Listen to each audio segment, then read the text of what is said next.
Welcome back to Basic General Knowledge Voice Podcast. Today we're diving into something pretty fascinating, the Kyoto Protocol. You know, it's like the grandparent of all climate agreements. Rachel, remember back in 1997 when this all started? It was huge. The first time countries actually had to legally commit to fighting climate change. You're absolutely right, Beta. And what makes it so interesting is that it wasn't just some vague promise. They had specific numbers, like cutting greenhouse gases by 5.2% below 1990 levels.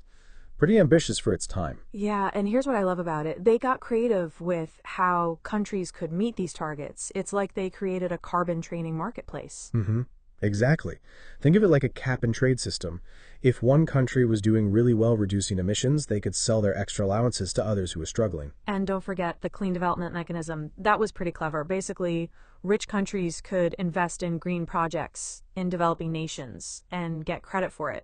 Though it wasn't all smooth sailing, was it? I mean, the U.S. decided to sit this one out, which was kind of a big deal. Yeah, that was definitely a stumbling block. And China, which is now our biggest emitter, didn't have to reduce emissions because it was considered a developing country back then.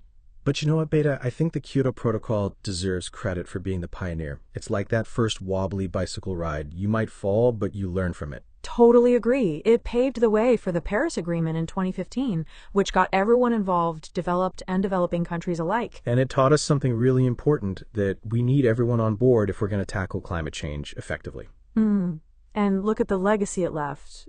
Global carbon markets, international cooperation on climate issues, and this whole framework for future agreements. It's pretty amazing when you think about it. From Kyoto to Paris, we've come a long way in understanding how to work together on climate change. Absolutely. And while it wasn't perfect, it showed us that international cooperation on climate action is possible.